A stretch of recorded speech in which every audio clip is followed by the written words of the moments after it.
அனைவருக்கும் வணக்கம். Welcome to Jose kitchen. இன்றைக்கி நம்ம ஜோஸ் கிச்சனில் ராகி கூழ் எப்படி செய்கிறதுன்னு பார்க்கலாம். அதுக்கு முன்னாடி சேனலுக்கு நீங்கள் புதுசாக வந்திருக்கீங்க அப்படின்னா மறக்காமல் சேனலுக்கு சப்ஸ்கிரைப் பண்ணிக்கோங்க. பக்கத்தில் உள்ள பெல் ஐக்கானை கிளிக் பண்ணி ஆல் நோட்டிஃபிகேஷன் கொடுத்து வச்சுக்கோங்க.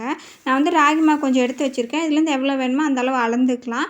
அது கூட தேங்காய் துருவல், அப்புறம் சக்கரை வந்து இந்த கப்பில் ஒரு கப் எடுத்து வச்சுருக்கேன். ஏலக்காய் வந்து ஒரு 5-6 ஏலக்காய் எடுத்து வச்சுக்கோங்க.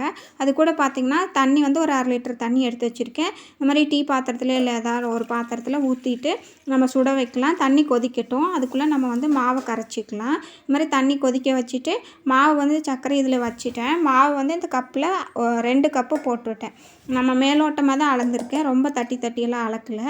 2 கப்பு அளந்துட்டு 1 டம்ளர் தண்ணி விட்டு நல்லா கரைச்சிக்கணும். கட்டி எதுவும் இல்லாமல் நல்லா கரைச்சி எடுத்து வச்சுட்டு அதுக்கப்புறமா நம்ம தண்ணி கொதித்ததுக்கப்புறம் இந்த கலவையை வந்து அதில் ஊற்றிக்கலாம். நல்லா கொதிக்கும் போது ஊற்றணும். தண்ணி கொதிக்கிறதுக்கு முன்னாடி ஊற்றினோன்னா நல்லா இருக்காது.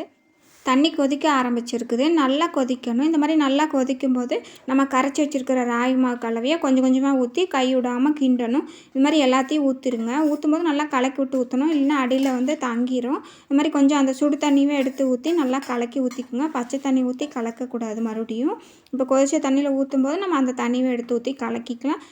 இந்த மாதிரி கை விடாமல் கிண்டணும் அப்படின்னா கட்டிப்படாது. அதே டைம் சீக்கிரமாக கெட்டியாயிரும். ஆனால் நம்ம வெந்துருச்சுன்னு நினச்சி எடுக்கக்கூடாது.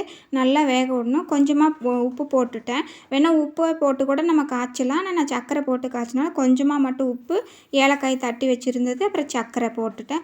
சர்க்கரை பத்தலைன்னா மறுபடியும் கொஞ்சம் போட்டுக்கலாம். அதனால் இருக்கிற சர்க்கரையை போட்டுட்டு நல்லா கலந்து விடுங்க. ஏலக்காய் முன்னையே போட்டோம்னா நல்லா கொதித்து வரும்போது வாசமாக இருக்கும். இது மாதிரி நல்லா கெட்டியாயிரும். அதுக்கப்புறம் நம்ம கொஞ்சம் ஒரு 5 நிமிஷமாவது அதை நல்லா கொதிக்க விட்டோன்னா பச்சை வாசனை போயிடும். அதுக்கப்புறம் நம்ம இறக்கிக்கலாம். இப்போ சர்க்கரை போட்டு நல்லா கரைஞ்சதுக்கப்புறம் சர்க்கரை செக் பண்ணிக்கோங்க. பத்தலைன்னா மறுபடியும் கொஞ்சம் போட்டுக்கோங்க. நான் பத்தலைன்னு மறுபடியும் கொஞ்சம் போட்டுட்டு கலந்துட்டு கடைசியாக நம்ம தேங்காய் துருவல் போட்டுக்கலாம். நீங்கள் வேணும்னா வெல்லம் கூட போட்டு செஞ்சுக்கலாம். அப்படி இல்லை அப்படின்னா கருப்பட்டி அது மாதிரி கூட போட்டு செய்யலாம். நல்லா டேஸ்ட்டாக இருக்கும். குழந்தைகளுக்கு கொடுக்கலாம். உடம்புக்கு ரொம்ப நல்லது ராகி கூழ். நம்ம வீட்டில் வந்து குழந்தைங்க இருக்காங்க அப்படின்னா அது மாதிரி செஞ்சு கொடுக்கலாம். எலும்புக்கு ரொம்ப நல்லது. நல்லா ஸ்ட்ரென்த்தாக இருப்பாங்க. அதே மாதிரி குழந்தைங்க இருக்கிறவங்க தாய்மார்கள் வந்து இது குடித்தாங்க அப்படின்னா நல்லா பால் சுரக்கும்னு சொல்லுவாங்க. உடம்பு சூடாக இருக்கிற டைமில் இந்த கோடை காலத்துலலாம் வந்து ராகிக்கூழ் குடிக்கிறது ரொம்ப நல்லது.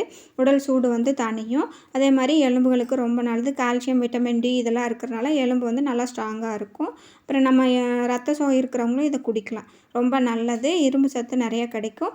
இன்றைக்கி இந்த ராகிக்கூழ் ரெசிபி உங்களுக்கு பிடிச்சிருக்கு அப்படின்னா வீடியோவுக்கு ஒரு லைக் பண்ணுங்கள். அப்படியே சேனலுக்கு மறக்காமல் சப்ஸ்கிரைப் பண்ணுங்கள். சப்ஸ்கிரைப் பண்ணாமல் பார்க்குறவங்க ப்ளீஸ் சப்ஸ்கிரைப் பண்ணி சப்போர்ட் பண்ணுங்கள் ஃப்ரெண்ட்ஸ். தேங்க்யூ.